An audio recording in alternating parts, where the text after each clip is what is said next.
My name is Theodore Beaumont. I am 71 years old, a retired civil engineer, and a widower. Last week my son-in-law called me. He didn't ask how I was. He informed me that he and 14 of his friends were 50 minutes away from my $3 million oceanfront villa. He told me to hurry up and prepare beds, food, and towels for their 3-week stay. He called me old man. I smiled, told him I'd get everything ready for his arrival, and hung up the phone. He thought he was walking into a free luxury resort. He had no idea I was about to teach him a lesson in the one thing I've spent my life mastering: structural integrity. Before I tell you how I turned my architectural skills into a blueprint for revenge. Please like this video, subscribe to the channel, and tell me in the comments where you're watching from. I want to know just how far this lesson in respect travels. The line went dead, but the silence in its place was louder than his shouting. I didn't get angry. Anger is a luxury for men without a plan, and I, a man who spent 45 years designing bridges and skyscrapers from nothing, always have a plan. I walked into the living room, the quiet of the sprawling villa wrapping around me like a shroud. Kyle mistakes my silence for weakness. He's wrong. My silence is where I think. It is my boardroom. I went to the mahogany bar, not for a stiff drink, but for a simple glass of water. My hand was perfectly steady. The cool glass in my palm was the perfect contrast to the slow-burning fire in my chest. I had endured enough. This was not a spontaneous outburst. This was a calculated breaking point. I walked through the rooms, the pristine white walls reflecting the golden afternoon sun. My hand glided over the linen sofa, the cool marble of the coffee table. Everything in this house was chosen by me and Amani, my late wife. Everything had a story, and none of those stories had room for a man like Kyle Miller. "You're getting old, Theo. You should be investing in something more practical than a vacation home," he'd said last Christmas right after I announced the purchase. He said it with a wide grin, as if it were a friendly joke, but his eyes weren't smiling. His eyes were scanning my main house in Atlanta, appraising every piece of furniture, calculating its worth. "Do you know how much I'm paying in student loan interest?" he'd whined last month, just before borrowing $5,000 for what he called an inheritance advance. I knew the money was for a ski trip to Aspen with his buddies. I gave it to him anyway. For Amara. It was always for my daughter. And then there were the little comments, seemingly harmless, but laced with the poison of casual racism. "Times have really changed, haven't they, Theo? A guy like you being able to afford a place like this? America is amazing." And he said it as if my success was a fluke, a gift from society, and not the result of calloused hands and a mind that hadn't stopped working for half a century. He, a mediocre salesman with a spotty track record, dared to say that to me, the lead engineer who had overseen the construction of the 3 largest bridges in the state of Georgia. That condescension, that's what I hated most. He didn't just disrespect me, he disrespected my entire journey. He looked at me and didn't see a man who had fought through prejudice, who had to work twice as hard for half the recognition of his white colleagues. He saw a walking checkbook, a lonely old man he could easily manipulate. I took a sip of water. Its clean taste helped to bank the fire of my rage. Anger is a useless emotion. It clouds judgment. What I needed now was clarity, precision. I pulled out my phone and opened the Notes app. I began to list out tasks. Each bullet point was a brick in the wall I was about to build around Kyle. He thought he could barge in here like a hurricane I would show him. I am the man who designs structures to withstand Category 5 storms. He was barely a gust of wind. My feet carried me to my study, the place where I keep what is most precious, not the engineering awards or the plaques of recognition. On the wall opposite my desk hangs a large portrait of Amani, my wife. The photo was taken on our 40th wedding anniversary, just 6 months before she left me. She's smiling in the picture, a radiant smile that could light up the darkest room. Her eyes sparkle with intelligence, warmth, and a resilient strength that had been my guide through the hardest years. We dreamed of this house together. I remembered a late evening years ago when we were young and living in a cramped rental apartment in Atlanta. Amara was just a baby. We had driven through the night to visit Hilton Head for the first time, just to see the ocean. We sat on the sand under a sky full of stars, and Amani rested her head on my shoulder. "Someday, Theo," she had whispered, "we'll have a house here. A place where our grandchildren can run on the sand. A place for our family to gather. A place of peace." It wasn't a dream of wealth. It was a dream of legacy, of building something that would last for generations. A sanctuary. That promise became my driving force. Even after she was gone, it echoed in my heart. Every extra hour at the office, every shrewd investment was all for that goal. This villa was not a symbol of my success. It was a monument to our love. And now Kyle Miller, with his dirty shoes and his pack of boorish friends, was planning to turn this monument into his personal 3-week frat house. They were going to turn this sacred sanctuary into a playground for their selfishness and arrogance. This insult was not just against me, it was against Amani's memory. I looked into her eyes in the portrait. "I'm sorry, my love," I whispered. "I've let this go on for too long. I've been too soft for Amara's sake."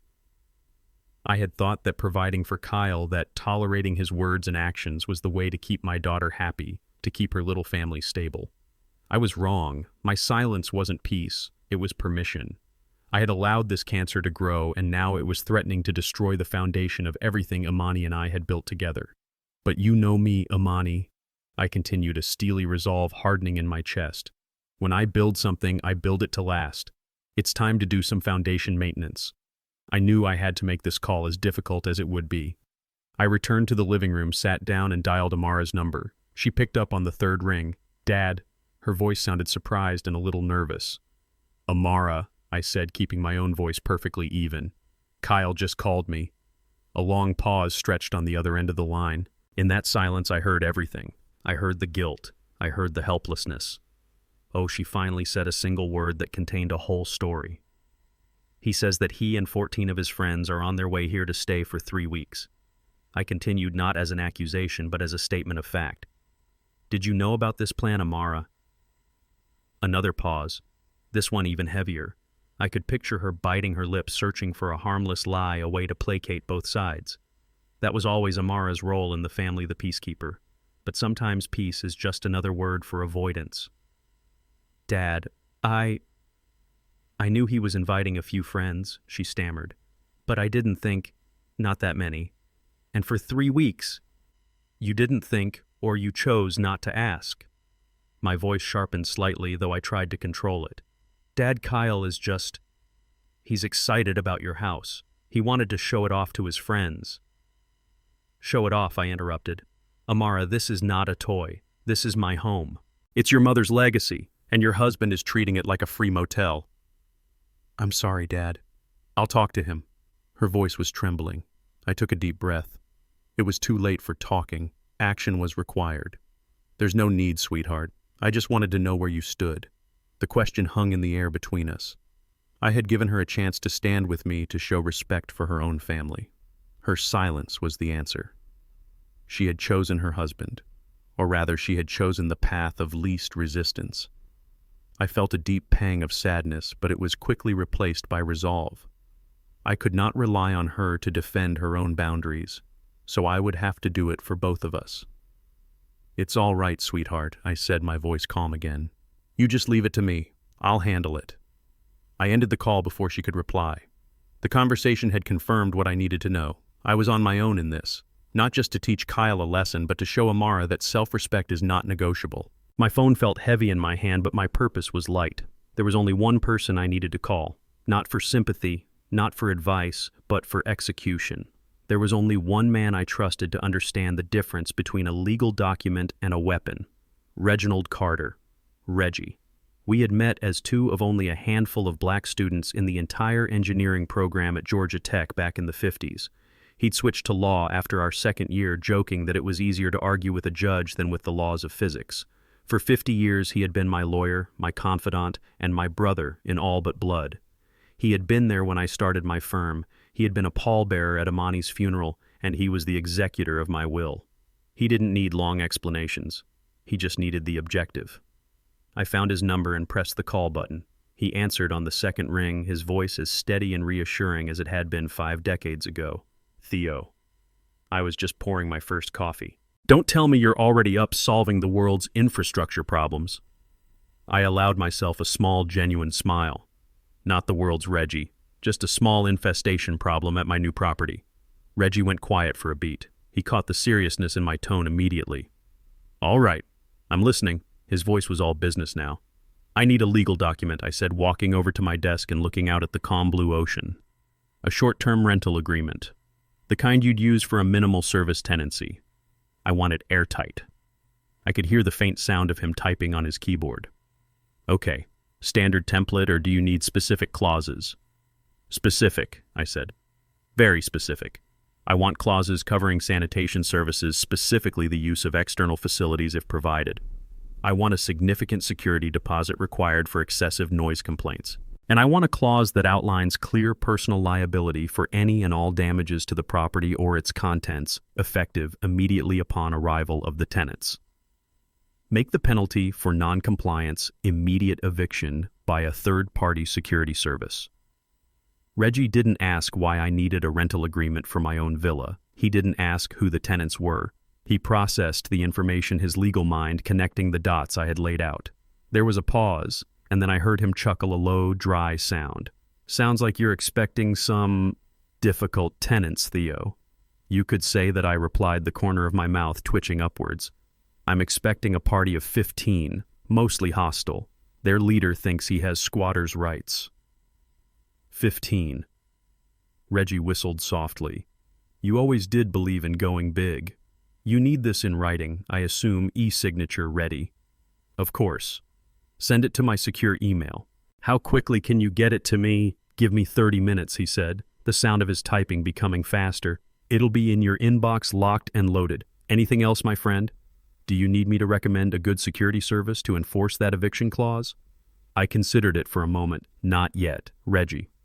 Phase 1 is deterrence. Phase 2 will require enforcement. I'll keep you posted. You do that, Theo, and let me know if you need someone to hold your coat. I appreciate it, Reggie. I ended the call. A sense of profound calm washed over me. That was the comfort of true friendship, of a 50-year alliance. I didn't have to explain the years of disrespect. I didn't have to justify my feelings of anger and disappointment. I just had to state the problem, and he immediately began to architect the solution with me. It was a stark contrast to the painful, frustrating conversation with my own daughter. With Amara, I had to navigate a minefield of emotions and loyalties. With Reggie, it was a clean, straight line from problem to action. The first piece of the mechanism had clicked into place. The email with the legal document would be the foundation. Now it was time to build the walls. Kyle had demanded preparations, so preparations are what he would get. I am above all else a man who delivers on a promise. But the beauty of a promise is in the interpretation of the fine print. And I was about to become an expert in malicious compliance. My first stop was one of the guest bathrooms on the main floor. I ran my hand over the cool veined marble of the countertop. Imani had chosen this specific slab. She said it looked like the patterns the waves left on the sand at low tide. The towels hanging on the rack were thick plush and brilliant white. The room smelled faintly of lavender and sea salt from the custom-made soaps. I thought of Kyle and his 14 friends fresh from a long car ride expecting to shower in here to use these towels to stain this marble with their carelessness. A cold, hard resolve settled in my bones. They would not set foot in here. They would not profane this space. I took out my phone, went to the web browser, and typed in portable toilet rental Hilton Head. The first result was a company called Coastal Comfort Stations. Too pleasant. The second was Low Country Luxury Loos. Even worse. The third result was Perfect Grime Busters Portable Sanitation. It had the ring of industrial truth to it. I dialed the number. A man with a thick, gravelly voice answered on the second ring. Grime Busters. Hello, I said, my voice calm and professional. I'd like to arrange a rental for 3 portable sanitation units. All right, the man grunted. Location and duration. The address is 14 Ocean Spray Lane. I'll need them for a period of 3 weeks starting today. There was a pause. I heard him shuffling some papers. 14 Ocean Spray Lane. That's out on the point, isn't it? One of them big new villas? That is correct. Huh. All right. It's your money. Where on the property do you want them? I want them placed on the east side of the main garage. There is a manicured lawn there. Place them directly on the grass.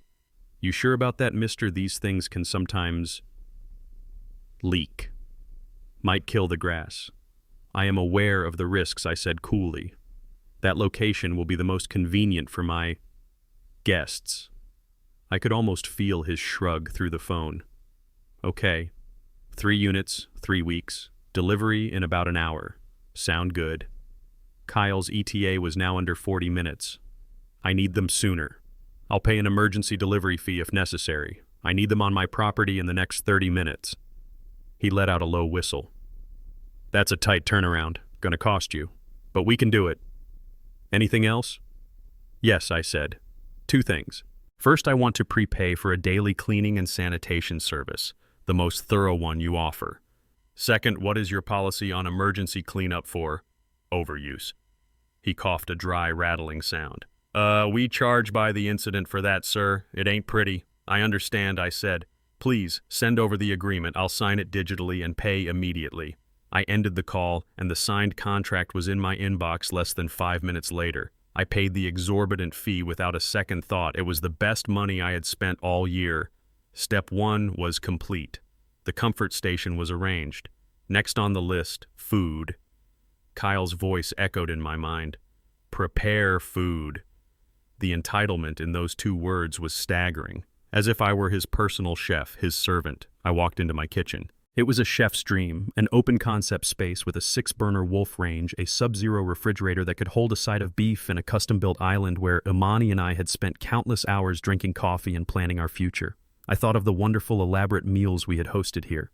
The smell of Imani's gumbo filling the air on Christmas Eve. The fresh grilled fish we'd served to friends on warm summer nights. This kitchen was a place of love, of nourishment, of community. It would not be used to feed a pack of vultures. I sat down at the island, opened my laptop, and searched for bulk industrial catering. I bypassed the first few results offering gourmet platters and artisan sandwiches. I scrolled down past the corporate lunch specialists until I found what I was looking for. The website was plain no frills with a name that was as honest as it was unappetizing. Site Servings Catering. Their slogan was "We Feed Crews." Their primary clients were construction sites, disaster relief teams, and large, low-budget institutional events. It was perfect. I called the number. A young woman with a bored, monotone voice answered. Site Servings. How can I help you? Hello, I said. I need to arrange a meal delivery service for 15 people for a duration of 21 days. Her voice perked up slightly at the size of the order. Okay, sir, we can certainly handle that. What menu package are you interested in? We have the Tuscan chicken, the tri-tip steak. No, I cut her off. I am interested in your most basic package. I believe on your website it's referred to as the Emergency Provision Pack. There was a stunned silence on the other end. Sir, she finally said, her voice laced with confusion. Are you sure that's our bare minimum option? It's designed for situations where a hot meal isn't possible. Please describe the contents for me, I said patiently. Well, she stammered, it's a bologna and American cheese sandwich on white bread, a small apple, and a 6-ounce bottle of water. That's it. Perfect, I said, a wave of grim satisfaction washing over me. That is exactly what I want. 15 units delivered twice a day for lunch and dinner for the next 21 days. But, sir, the cost difference is minimal to upgrade to our hot meal plan, she tried to reason. I am not interested in the hot meal plan, I said, my voice leaving no room for argument.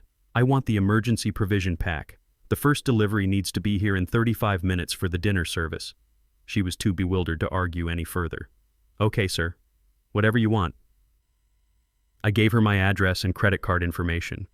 As I read out the numbers, I glanced around my beautiful kitchen. I was ordering prison food to be delivered to a palace. The irony was exquisite. Finally, the sleeping arrangements.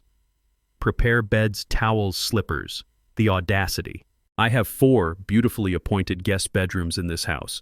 The beds are dressed in 800 thread count Egyptian cotton sheets. The closets contain plush robes and brand new slippers for my actual guests. The ensuite bathrooms are stocked with thick, fluffy towels. Kyle and his friends would not be sleeping in those rooms. They would not be using those towels. I had a large empty bonus room above the garage. It was originally intended to be a game room, but I hadn't furnished it yet. It had a durable hardwood floor and its own separate entrance. It would be their barracks. I made my final call not to a luxury linen store, but to a place downtown called Second Chance Liquidators, a massive warehouse that sold off old hotel and thrift store inventory. The manager, a man named Sal, sounded like he'd seen it all. I have an unusual request, I began. Try me, he said, his voice weary. I need to purchase today 15 sets of your cheapest, most mismatched towels. The thinner and more threadbare the better. Same for pillows and blankets. I don't care about color, style, or condition as long as they are technically clean. Sal was quiet for a moment. Son, he said, and I had to smile at being called son at my age. Are you starting a homeless shelter or outfitting a horror movie? Something in between, I replied. It's for a group of young men who desperately need to learn the value of things. Sal laughed a loud, booming sound. Say no more. I got a whole pallet of old towels from a motel that went under. They're about as absorbent as a plastic bag. And the pillows have all the fluff of a pancake. I can have a truck bring the whole lot over to you this afternoon. Perfect, I said. Leave the boxes in the garage. I'll handle them from there. As I hung up, my work was done. The legal trap was set. The sanitation, the sustenance, and the sleeping quarters were arranged. Each step was a direct, literal response to my son-in-law's demands. He had treated me like a servant, so I had prepared his accommodations with the detached, impersonal efficiency of one. He and his friends were expecting a free vacation at a luxury resort. They were about to discover they had booked a 3-week stay at a minimalist boot camp. And I, Theodore Beaumont, would be their drill sergeant. With the foundation of my plan now solid, my mind turned to the final crucial element. It wasn't enough to simply deny Kyle the luxury he felt entitled to. That was a lesson in boundaries. I needed to teach him a lesson in consequences. I needed to dismantle the facade he presented to the world, and I needed to do it in front of someone who mattered to his future. My mind drifted back about a month ago. I had been at Amara and Kyle's house for dinner. Kyle had spent most of the evening on his phone, pacing around the living room, speaking in that overly loud, artificially confident voice he used when he was trying to impress someone. He was trying to land a big real estate investment deal, and he kept dropping the investor's name like a status symbol, Sterling Harrison. Sterling and I see eye to eye on this, he'd bragged to someone on the phone. He trusts my instincts. I remember thinking at the time that Kyle's only instinct was for self-preservation. But I had filed the name away. An engineer never throws out a potentially useful piece of data. I sat down at my desk, the cherry wood cool and solid beneath my forearms, and opened my laptop. I didn't just search for Sterling Harrison. That was an amateur's move. I started with what I knew, Sterling Harrison Atlanta Investments. The first few results gave me the basics: CEO of Harrison Capital, a private equity firm with a portfolio that was both massive and discreet. He was a shark, a man who had built an empire. A man like that wouldn't be impressed by Kyle's cheap bravado. He would see right through it. A direct approach, a business approach, was too risky. Kyle could spin it as a professional disagreement. I needed a different angle. I needed to find the man behind the CEO. I dug deeper. I searched for board memberships, university affiliations, and public appearances. It took me 45 minutes of methodical searching, cross-referencing articles from the Atlanta Business Chronicle with society pages and university alumni newsletters. And then I found it. The key. Sterling Harrison was the chairman of the Harrison Foundation, a nonprofit he had founded in his late wife's name. Its mission was to provide scholarships and mentorship opportunities to underprivileged high school students who wanted to pursue careers in science, technology, engineering, and math. STEM, my world. My entire life had been built on the principles of engineering. It was a cause I genuinely deeply cared about. It was the perfect leverage because it was based on a truth. This was no longer just a trap for Kyle. It was an opportunity. I found the direct number for the foundation's administrative office. It was time to place the final load-bearing beam into my construction. I took a deep breath, composed myself, and dialed. A polite, professional woman answered. Harrison Foundation, this is Carol speaking. Hello, Carol, I said, my voice calm and measured. My name is Theodore Beaumont. I was hoping I might be able to leave a message for Mr. Harrison's executive assistant. I can certainly connect you to his office, sir. May I ask the nature of your call? Of course, I said. I'm a retired civil engineer. My firm was Beaumont Structural, based out of Atlanta. I have been following the excellent work of the Harrison Foundation for some time, particularly its focus on engineering scholarships. As someone who has benefited greatly from a career in the field, I am considering making a significant personal contribution to support the next generation. I let that hang in the air for a moment. The words were carefully chosen and entirely true. I was considering it. The woman's tone immediately became warmer, more accommodating. That's wonderful to hear, Mr. Beaumont. One moment, please. I'll put you right through to Mr. Harrison's assistant, Elizabeth. A moment later, a new voice, sharp and efficient, came on the line. Elizabeth speaking, "How may I help you?" I repeated my introduction and my purpose. I could hear her typing as I spoke. "Mr. Beaumont, I see your firm's name here. Very distinguished. Mr. Harrison is always pleased to hear from industry leaders who share his passion for the foundation. He's traveling at the moment, but I can certainly schedule a call for you next week." "I appreciate that, Elizabeth," I said smoothly. "However, I have a slightly more timely proposal. I am currently at my property on Hilton Head for the weekend. I know this is last minute, but I was wondering if Mr. Harrison might have a few hours free tomorrow afternoon. He could join me here. We could discuss the foundation's long-term goals, and I could learn more about where my contribution could be most effective. And, of course, enjoy the ocean view." It was a bold move, but it was calculated. It was an invitation not to an office, but to a private, exclusive setting. It spoke of peer-to-peer respect, not of a supplicant asking for a meeting. I was offering him an opportunity, not just asking for his time. There was a pause. "That is an unusual request, Mr. Beaumont. Mr. Harrison's weekend schedule is typically private." "I understand completely," I said, my tone unchanging. "Please simply extend the invitation. If it's not possible, I'll be happy to schedule a call for next week. My potential contribution will, of course, remain the same." I had laid the final card on the table. The decision was his. She said she would pass along the message. We ended the call. I closed my laptop. All the pieces were now in motion. All the materials had been ordered and were on their way. The legal framework was in my inbox, and the surprise witness had been invited. I had designed the structure. All I had to do now was wait for the storm to arrive and see how well it held. The clock on my study wall chimed 4 p.m. Outside, the world was bathed in the gentle golden light of a late coastal afternoon. Inside, a different kind of time was being kept, a countdown. I had received a text notification 15 minutes prior. The portable sanitation units had been delivered and placed as instructed on the far side of the garage, hidden from the initial view of the driveway. 10 minutes after that, another notification. The boxed lunches, the first of 42 scheduled deliveries, had been left on a pallet inside the open garage. I had taken a moment to inspect one. The white bread was spongy, the single slice of bologna was pale, and the apple was small and slightly bruised. It was perfectly depressingly adequate. Everything was in place. I walked out to the front porch, the veranda that wrapped around the front of the house, offering a commanding view of the long, crushed shell driveway. I didn't sit in one of the comfortable rocking chairs. Instead, I moved the small, sturdy mahogany table from the entryway and placed it in the center of the porch. I placed a single firm office chair behind it. On the table, I set down 2 items: the leather-bound clipboard containing the rental agreement Reggie had sent and the sleek black credit card terminal I had retrieved from my home office. Then I sat, and I waited. I didn't have to wait long. At first, it was a low, distant thrumming, a vibration I felt more than heard. It was the sound of cheap aftermarket mufflers and the percussive thump of bass-heavy music. It grew steadily louder, an approaching infection on the quiet air of the island. Then they came into view. It wasn't just a car. It was a convoy of chaos. A lifted Ford F-150 with tires far too large for its frame led the charge, followed by a slightly battered-looking BMW that was probably leased, and finally a dusty SUV with a cracked taillight. They didn't slow down as they entered the driveway. They sped up, sending shells scattering onto my immaculate lawn. They screeched to a halt in a haphazard formation, engines revving needlessly before finally cutting out, leaving behind a ringing silence that was immediately shattered by shouting and raucous laughter.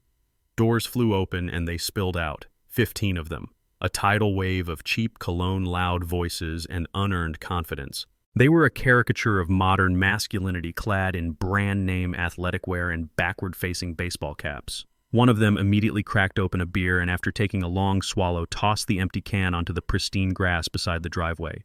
It landed with a soft metallic clink. I watched the can glinting in the sun against the perfect green, and I felt a flicker of pure, hot rage. I took a slow, deep breath, and the rage subsided, replaced by the cold, hard weight of my purpose. This single casual act of disrespect had confirmed everything. They saw this place not as a home, but as a venue, a commodity to be consumed. Kyle was in the center of it all, playing the role of the magnanimous host. He clapped one of his friends on the back, gesturing expansively at the villa, his chest puffed out with pride that was entirely unearned. See, his voice carried clearly across the lawn. "What did I tell you guys, my father-in-law's little beach shack? Not bad, huh?" Wait till you see the inside." He started walking toward the house, his friends trailing behind him like a pack of hyenas, their eyes scanning the property, their voices a cacophony of whoops and hollers. They were loud, obnoxious, and utterly oblivious. They were walking up the wide, welcoming stone steps of my front porch, but they were not guests. They were invaders. I remained seated, my posture perfect, my hands resting calmly on the table in front of me. I did not stand. I did not smile. I simply watched them come. As Kyle reached the top step, he finally saw me. He stopped short. The triumphant smirk on his face flickered, replaced by a momentary flash of confusion. His brain, which had been anticipating an open door and a fawning welcome, was struggling to process the scene before him. Me, the office chair, the formal table blocking the main entrance, and the two objects sitting upon it. His eyes darted from my face to the clipboard to the black, unfamiliar shape of the credit card terminal. I saw the exact moment the confusion began to curdle into unease. His friends, sensing the sudden shift in energy, quieted down behind him, their laughter dying in their throats. The confident swagger in their approach faltered. They were no longer a conquering army, but a confused crowd shuffling awkwardly to a halt. The silence that fell was thick with questions they didn't know how to ask. Kyle stared at the credit card machine as if it were a venomous snake. I slowly lifted my head, my eyes meeting his. I offered no warmth, no recognition. I looked at him as a landlord would look at a new, potentially troublesome tenant. My voice when I finally spoke was not loud, but it cut through the silence with the clean, sharp edge of a surgeon's scalpel. "Gentlemen," I said, my gaze sweeping over the entire bewildered group. "Welcome to the Beaumont Villa. I trust you had a pleasant journey." I paused, letting the formality of my words sink in. "We have some paperwork to go through before you can check in." Kyle stared at me, his mouth slightly agape. The cogs in his brain were turning, trying to reconcile the fantasy in his head with the reality sitting before him. He blinked as if trying to clear a bad image from his vision. "Check in," he finally stammered, forcing a laugh that sounded more like a cough. "What is this, Theo? Some kind of weird joke?" "Very funny, old man. Now, are you going to move this table, or do we have to do it for you?" He took a step forward, reaching for the edge of the mahogany table, but I didn't flinch. I simply raised a hand, a calm, commanding gesture that stopped him in his tracks. "I assure you, Kyle, I am not joking," I said, my voice level and devoid of emotion. "This property operates as a private residence. You are not my invited guests. You are at best prospective tenants. Therefore, your stay here is conditional upon your agreement to the terms and conditions outlined in this document." I tapped a single long finger on the clipboard. "It's a standard short-term lease agreement. I'm sure you and your friends will find the terms quite reasonable." A wave of murmuring rippled through the group of friends behind him. I could see them exchanging confused, uneasy glances. This was not the welcome they had been promised. Kyle's face began to flush, a deep, blotchy red that started at his neck and crept up to his temples. "A lease agreement." He spat the words out, his voice rising in volume and pitch. "Are you insane? I'm your son-in-law. This is Amara's father's house.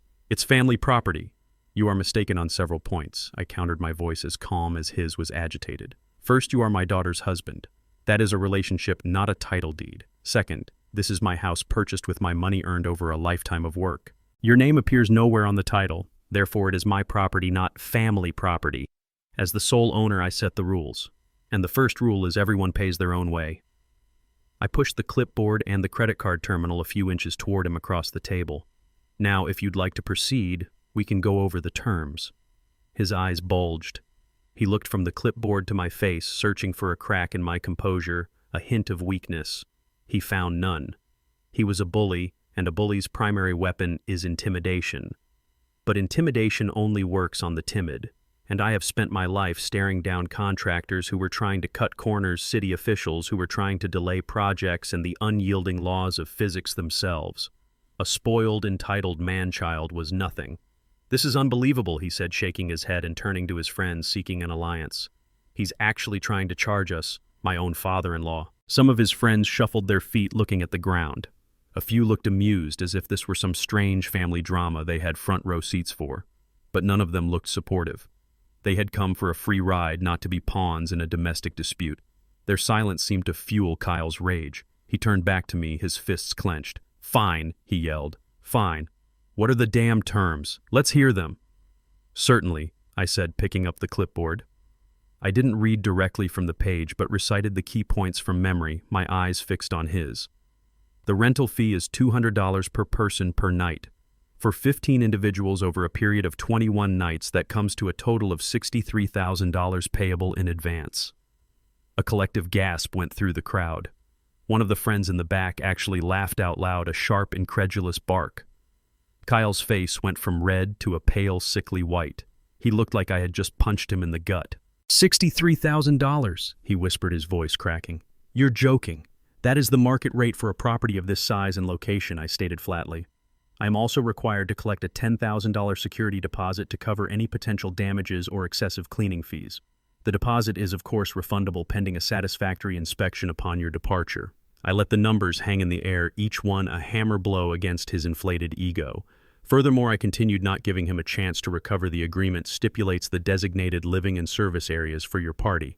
Your sleeping quarters will be the unfurnished bonus room above the garage. Bedding and towels have been provided and are located in the garage. Your designated dining area is the garage, where your prepaid meal service will be delivered twice daily. And your designated sanitation facilities are the 3 portable units located on the east lawn. Use of any other room or facility in the main house, including all bathrooms, the kitchen, and the swimming pool, is strictly prohibited and will result in forfeiture of your entire security deposit and immediate eviction. The humiliation was now palpable. It hung in the air, thick and suffocating. I wasn't just charging him. I was classifying him. I was assigning him to the servants' quarters. I was telling him in the clearest possible terms that he and his friends were not welcome in my home. They were an infestation to be contained. The friend who had laughed earlier was now trying and failing to hide his smirk. Others were looking at Kyle with a new expression, pity. The leader of their fun-filled vacation was being systematically dismantled in front of them by a calm 71-year-old man. Kyle's hands were trembling with rage. He was a cornered animal, stripped of his power and his pride. You can't do this," he stammered, his voice a hoarse whisper. This is crazy. I'm calling Amara. She'll put a stop to this." "Feel free," I said, gesturing with an open hand. "Call her. Explain to your wife why you attempted to bring 14 strangers into her father's home for a 3-week party without so much as a polite request. Explain to her that your response to being presented with a bill for your own vacation was to throw a tantrum on my front porch. By all means, let her know exactly what kind of man she married. That was the final blow. He knew, and I knew, that Amara would not save him. She would be mortified. She would retreat into apologies and silence, leaving him to face the consequences he had created. He had no allies. He had no leverage. He only had his rage. And it exploded. "You old bastard," he screamed, his voice raw. He lunged forward and slammed both hands down on the mahogany table. The credit card terminal jumped. The clipboard skittered to the side. But I did not move. I did not even blink. I just looked at him, my expression one of clinical disappointment.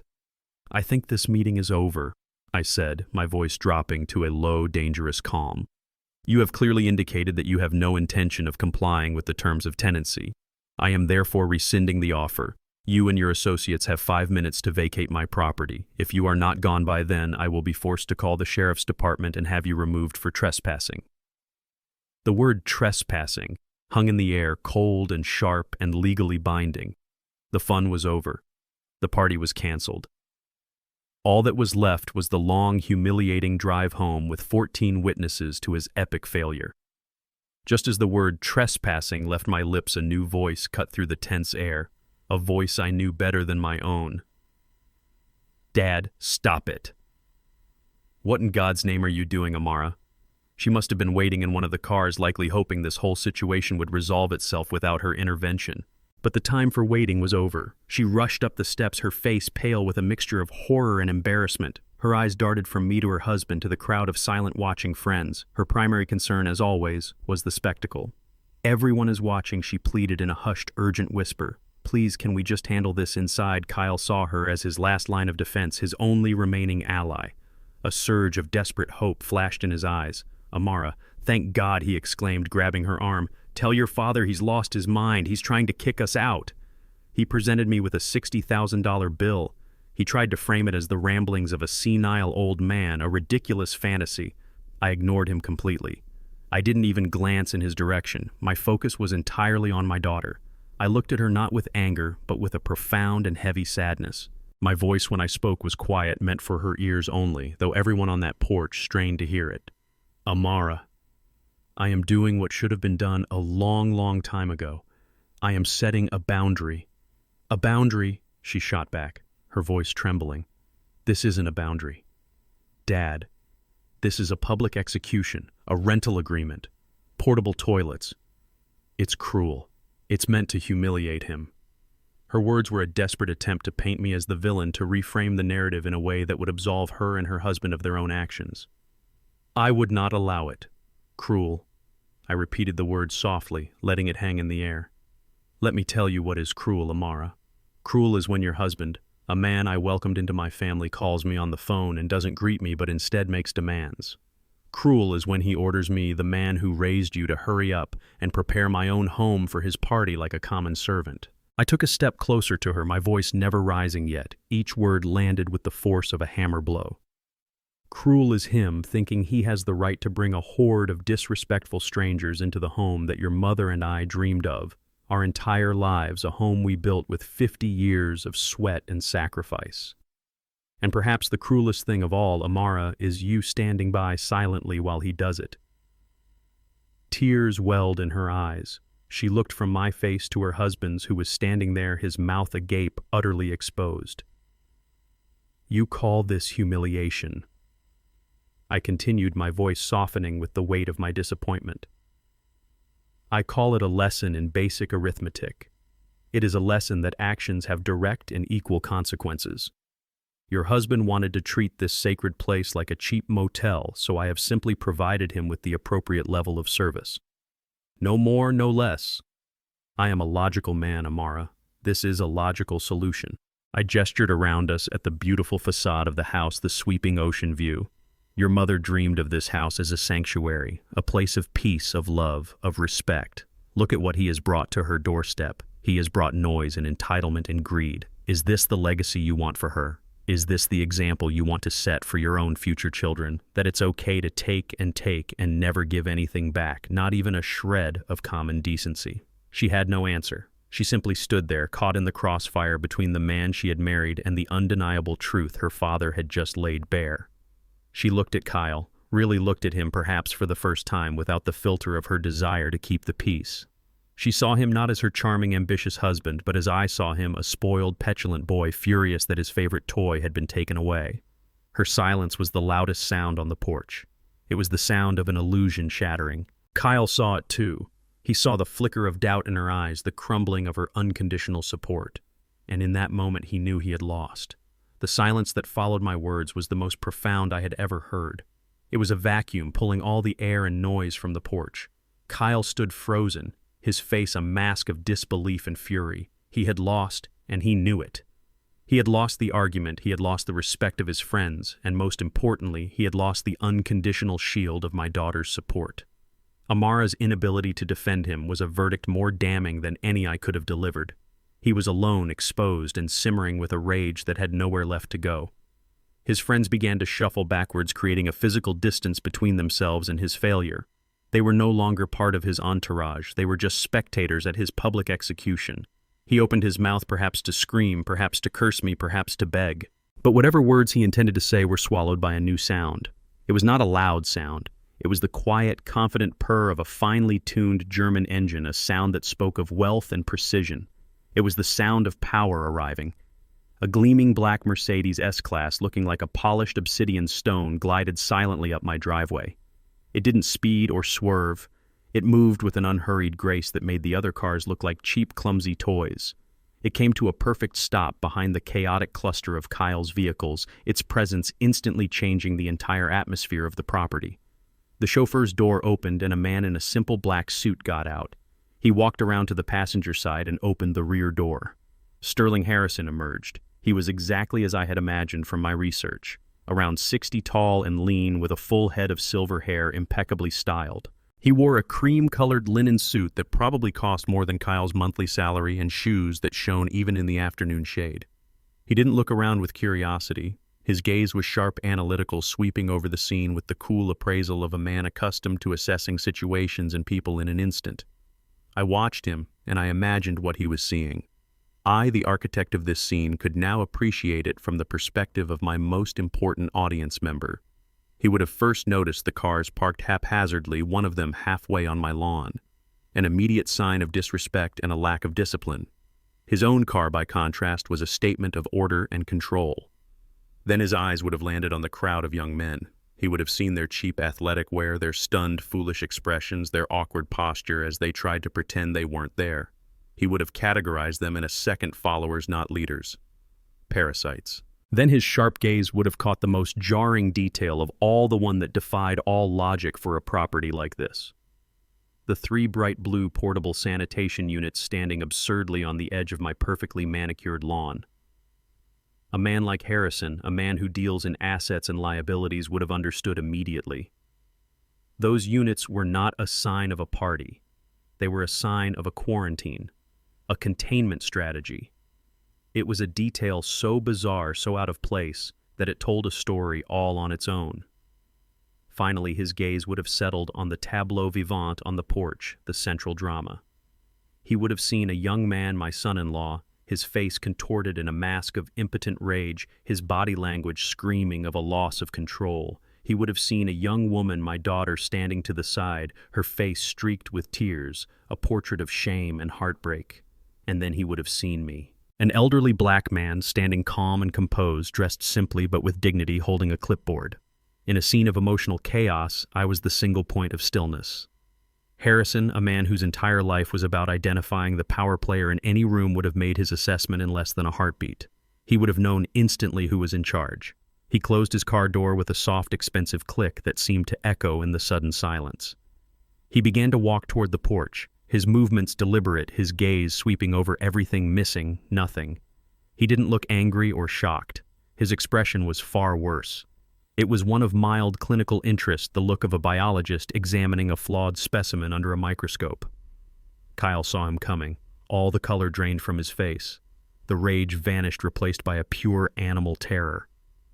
This wasn't his beer-guzzling friend Chad or his yes-man Brad. This was Sterling Harrison, the man he had been boasting about for months, the man who held the key to the business deal that was supposed to make him rich, that was supposed to prove to everyone, to me, to Amara, that he was a success. And that man was now walking toward a scene of his complete and utter humiliation. The silence on the porch was absolute. The only sound was the gentle crunch of Harrison's expensive leather shoes on the crushed shells of my driveway, each step a countdown to Kyle's final spectacular implosion.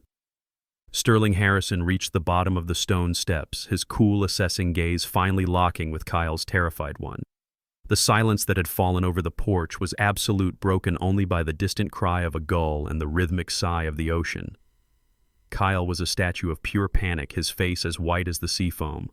The bully had finally met a predator, and his instincts screamed at him to flee, but he was frozen in place. I decided it was time to break the spell. With a calm that I did not entirely feel but had perfected over a lifetime of high-stakes negotiations, I stepped past my son-in-law as if he were nothing more than a piece of garden furniture. I descended the 2 short steps and extended my hand to my guest. "Sterling." "I'm so glad you could make it," I said, my voice warm and welcoming. "Theodore Beaumont." Harrison took my hand. His grip was firm, dry, and confident. He was a man who had shaken thousands of hands and could likely tell a man's entire life story from the strength of his grip. "Theodore." "The pleasure is all mine," he replied, his voice a smooth, cultured baritone. His eyes briefly left mine to scan the facade of the villa. "I must say your property is even more impressive in person, a testament to fine design." "Thank you," I said. It was a labor of love for my late wife and me. I then gestured vaguely with my free hand toward the chaotic scene on the porch. "Please forgive the unusual welcome party.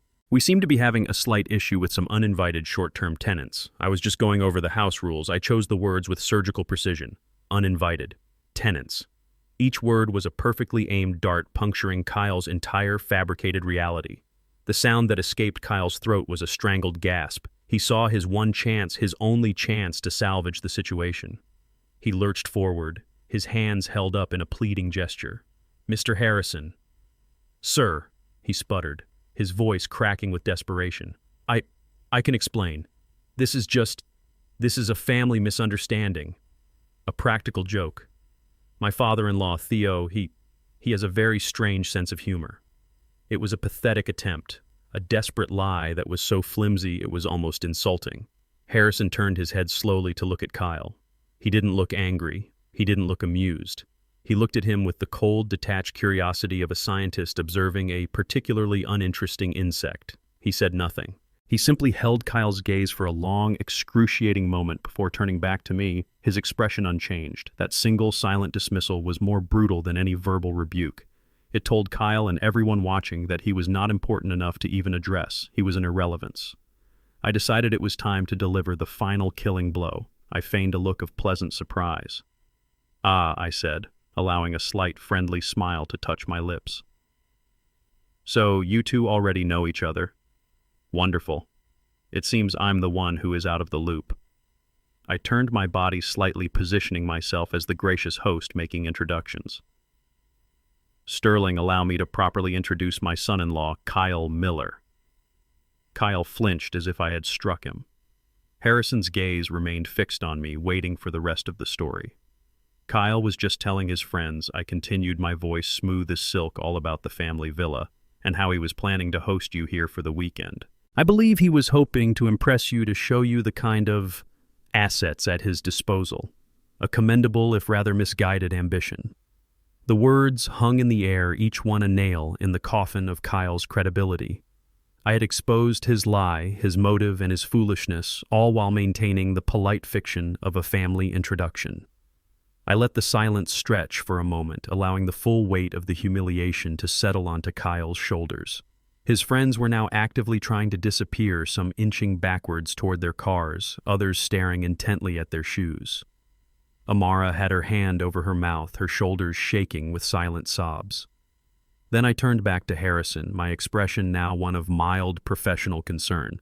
"Unfortunately," I said, my voice dropping into a more confidential tone in his excitement, "my son-in-law seems to have forgotten a few minor details, such as the fact that he is not in fact the host of this gathering, and that his name does not appear on the property deed, and that his very generous invitation to you was extended without the owner's knowledge or consent."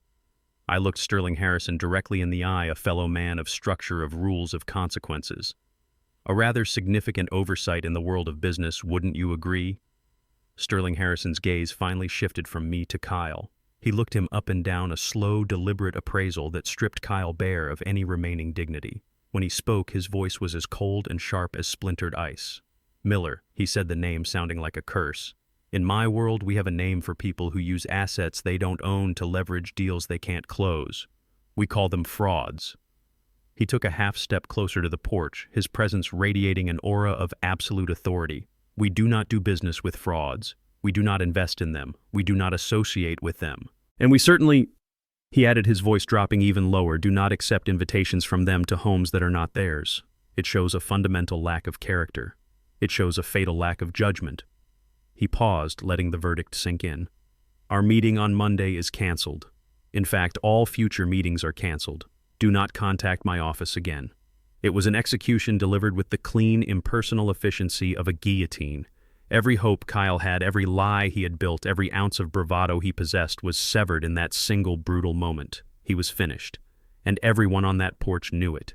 Harrison's words fell like stones into a deep, silent well. The finality of them, the absolute and irrevocable judgment, seemed to suck all the remaining air from the porch.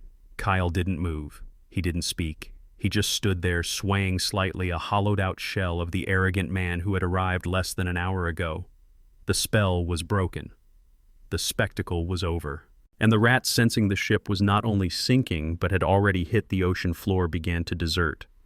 It started with one of them, a tall kid in a ridiculously oversized sports jersey. He avoided looking at anyone, especially Kyle, and with a mumbled excuse that nobody could hear, he turned and walked quickly toward the big pickup truck. That single act broke the dam. Another one followed, then two more, a silent mutual agreement passing between them. There were no claps on the shoulder, no words of commiseration for their fallen leader. They simply turned their backs on him. Their loyalty, it was now clear, had been entirely transactional. They were there for the promise of a 3-week party in a multi-million-dollar villa. They were there for the free food, the free lodging, the status they could borrow from being associated with a place like this. But they were not there for Kyle. Now that the promise had evaporated, their allegiance vanished with it. They scurried back to their cars, their movements hurried and awkward like thieves caught in the act. They fumbled with their keys, started their engines with loud, unapologetic roars, and peeled out of my driveway one by one, scattering gravel in their haste to escape the toxic cloud of humiliation that hung over their friend. Within 90 seconds, they were all gone. All that remained of their boisterous arrival was a single empty beer can lying on its side in my perfect grass. Throughout this mass exodus, Sterling Harrison had not moved. He watched the pathetic retreat with an expression of mild distaste, as if he had just witnessed a rather unpleasant but entirely predictable phenomenon. When the last car had disappeared down the road, he turned his attention back to me, and his demeanor shifted instantly. The cold contempt was gone, replaced by an air of professional respect. "Theodore," he said, extending his hand once more. "My sincere apologies for that intrusion. It seems I was brought here under entirely false pretenses." I took his hand. "Not at all, Sterling," I replied, my voice calm. "In a way, your visit was perfectly timed. It brought a necessary clarity to the situation, a flicker of understanding of mutual respect between two men who understood the importance of clarity passed between us. The offer to discuss your foundation still stands, of course," I added, perhaps at a more appropriate moment. "I would like that very much," he said with a nod. "I have a feeling you and I will have a great deal to discuss. Character is the best collateral for any investment, and you have shown it in abundance. I'll have my assistant Elizabeth call you on Monday morning to arrange a proper meeting." With that, he gave a final dismissive glance in the direction of Kyle, a look one might give to a piece of trash on the sidewalk before turning and walking back to his waiting Mercedes. His chauffeur held the door and he slid inside. The car purred to life and glided away as silently and gracefully as it had arrived, leaving behind only the lingering scent of expensive leather and absolute power. And then there was only one left. Kyle stood alone on the lawn, a solitary figure in the wreckage of his own making. The bravado, the arrogance, the entitlement, it had all been stripped away, leaving behind something small, pathetic, and utterly broken. He looked at the empty driveway where his friends had been. He looked at the magnificent house he would never enter. He looked at Amara, who stood by the porch railing, her face a mask of sorrow and disillusionment. And finally his eyes met mine. There was no anger left in them. There was no defiance. There was only the vast, empty shame of a man who had gambled everything on a lie and lost it all in front of the entire world. With the departure of the last car, a heavy, unnatural silence descended upon the property. The sounds of the ocean, which had been drowned out by the chaos, returned to the forefront, a steady, indifferent rhythm against the shore. Kyle remained a statue on the lawn, a man marooned on an island of his own making. He was the only piece of wreckage left behind by the storm. I stayed on the porch, watching him, feeling not triumph, but a deep, aching sorrow. This was the result of a sickness I had allowed to fester for far too long. This was the cost of confusing peace with silence. I looked over at my daughter. Amara was still standing by the railing, her back to me, looking out at the water. Her shoulders were no longer shaking. The tears had stopped. When she finally turned around, I saw a change in her that startled me. The fear, the embarrassment, the desperate need to smooth things over it was all gone. In its place was a quiet, sad resolve that I hadn't seen in her eyes since she was a little girl, the kind of resolve she used to have before the world taught her to be accommodating, before Kyle taught her that his happiness was more important than her own. She looked like her mother. She walked with a steady, unhurried grace down the steps and onto the lawn, stopping a few feet in front of her husband. Kyle looked up at her, his face a mess of confusion and hope. He saw her coming toward him, and even after everything that had just happened, a pathetic flicker of expectation ignited in his eyes. He thought she was coming to comfort him, to fix it, to tell him they would get through this together. He thought she was going to choose him. "Amara," he whispered, his voice hoarse. "Baby, can you believe what he did to us? To me?" Amara looked at him, her expression unreadable for a moment, and then she shook her head slowly. "No, Kyle," she said, and her voice was clearer and stronger than I had heard it in years. "I can't believe what I did. I can't believe I let it get to this point." Kyle recoiled as if she had slapped him. She was not taking his side. She was taking responsibility. I spent so many years making excuses for you, she continued, her voice never wavering. Your ambition, I called it. Your inappropriate sense of humor. Your disrespect toward my father. I told myself I was keeping the peace, that I was being a good, supportive wife. But I wasn't. I was just being a coward. I was helping you build a cage for both of us, a cage made of lies and entitlement. As she spoke, she raised her left hand. Slowly, with a deliberate and final motion, she twisted the diamond wedding ring on her finger. The stone caught the last rays of the setting sun, flashing with a brilliant, cold light. She pulled it off, her movements fluid and decisive. She held it in the palm of her hand, the small, heavy object that had once symbolized a promise but had become a symbol of her submission. She held it out to him. My father taught me something today, Kyle, she said, her eyes locking with his. He taught me what a boundary looks like. He taught me what it means to protect the things you truly love. I love his home. I love my mother's memory. And I am finally learning how to love myself enough to know that I deserve more than this. I deserve respect. We all do. Kyle just stared at the ring in her hand, his mouth opening and closing silently. He had no words. His entire arsenal of bluster and manipulation was useless against this new, calm version of his wife. It's over, Kyle, she said softly, but with the unyielding finality of a closing door. Go home. Or whatever place you call home now. She didn't wait for an answer. She simply placed the ring in his trembling, outstretched hand, turned around and walked back toward me, leaving him standing there alone with the wreckage of their marriage in his palm. As Kyle's car disappeared down the long driveway, Amara slowly walked up the steps and quietly sat in the rocking chair next to mine. We didn't speak for a long time. There was nothing left to say. The battle was over. We just sat there together, father and daughter, watching the sky bleed from gold into a deep, tranquil purple. The only sounds were the gentle lapping of the waves on the shore and the rhythmic creak of our chairs. After a while, she stood up, walked down onto the lawn, and picked up the single beer can that lay gleaming in the twilight. She disposed of it in the recycling bin by the garage and returned to her seat. The cleansing was complete. Peace had been restored. I looked at the empty space on the lawn where all the chaos had been, and then I looked at my daughter, her face calm and composed in the fading light. There was no joy in what had happened today, no thrill of victory. There was only the grim satisfaction of a necessary job well done. My wife Amani had always told me that you build a house with concrete and steel, but you build a home with respect. For years, I had allowed the foundation of our home to be chipped away, crack by crack, all in the name of a false peace. Today's conflict wasn't a celebration. It was a demolition. It was the painful, noisy, but necessary tearing down of an unstable structure built on a foundation of lies. I hadn't kicked a man out of my house. I had simply protected the integrity of my home. And now, sitting here with my daughter in the quiet evening, listening to the sound of the ocean, I knew that on this cleared ground, on this strong and solid foundation, we could finally begin to build again. This experience taught me a valuable lesson at 71 years old. For too long, I believed that keeping the peace meant absorbing disrespect in silence. I was wrong. True peace is not the absence of conflict, but the presence of justice and firm boundaries. A family is like any structure I have ever built.